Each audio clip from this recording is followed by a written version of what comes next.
সাভারে ২২ ভরি স্বর্ণ ও ২৮ লাখ টাকা চুরির রেশ কাটতে না কাটতেই রামদা ও দেশীয় অস্ত্র দিয়ে একই বাড়িতে হামলার অভিযোগ উঠেছে। মঙ্গলবার সকালে স্থানীয় সুদের কারবারি আনোয়ার মাঝির নেতৃত্বে এ হামলা চালানো হয়েছে বলে অভিযোগ করেছেন ভুক্তভোগী তৃতীয় লিঙ্গের শাপলা চৌধুরী। হামলায় স্থানীয় বখাটে আল আমিন ও সাগর জড়িত বলে দাবি তার। ঘটনাটি ঘিরে এলাকায় আতঙ্ক বিরাজ করছে।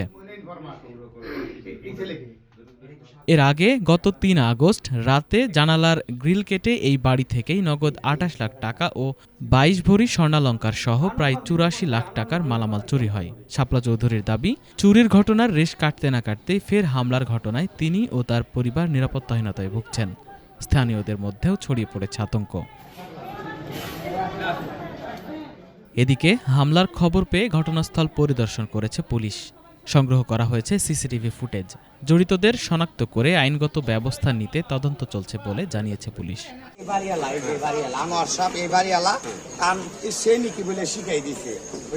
যারা আমার বাসা হামলা করে, আনোয়ার সুদের ব্যবসা করে।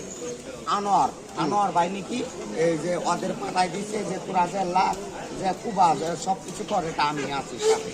এটা জনগণের কাছে শুনলাম। আনোয়ারের নির্দেশে আপনার বাসায় হামলা হয়েছে? হ্যাঁ, আনোয়ারের কথা তো ডাইরেক্ট বলতাছি। কেন হামলাটা, কেন কি চায় তারা আপনার কাছে? আর টাকা চায়, চাঁদা দেয়, 10 লাখ টাকা চাঁদা। আর এইটা এই এদের ধ্যান কে, এদেরকে শিখাই দিচ্ছে, তাকে এই মূল তদন্ত করে তাকে আইনের আওতায় আনা হবে। আনা তো করা উচিত, যারা করছে তাদেরকে বিচার করুক, করা বিচার দেব, করা বিচার করুক, আমরা এটাই চাই। হাজারবার বিচার চাই, আমি চাই তাদেরকে দৃষ্টান্তমূলক শাস্তি দেওয়া হোক। গতকালকে দেখলাম আপনারা কেউ কিছু বলে না। এখন থেকে আমরা এই যে পাশে দাঁড়াচ্ছি, যে কোনো ঘটনা ঘটতেছে, অকারণ ঘটতেছে, ক্রাইম ঘটতেছে, আমরা খবর পাওয়া মাত্র ছুটে আসতেছি। সামনে থেকে এরকম আর হবে না বলে আশা রাখি। সুদের ব্যবসা করে আনোয়ার ভাই, হ্যাঁ, গরিব মানুষ, সাধারণ মানুষের কাছে যান, দেখেন যে হ্যাঁ চালের বস্তা কিনা দেয় না, পিটাই গড় চাল উঠায় পালায়। একটু দেখেন, খোঁজ নিয়ে আপনারা।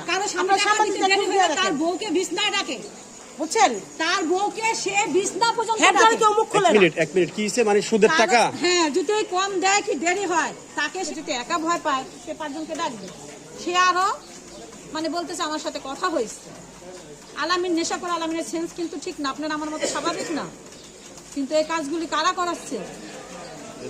তাদেরকে ধরে বের করেন। আপন বোনেরা দুইজন। আর আলামিনকে বের করেন। আলামিন অপরাধ, আলামিনকে আইনের হাতে তুলে দিব, কিন্তু তাদেরকে বের করেন।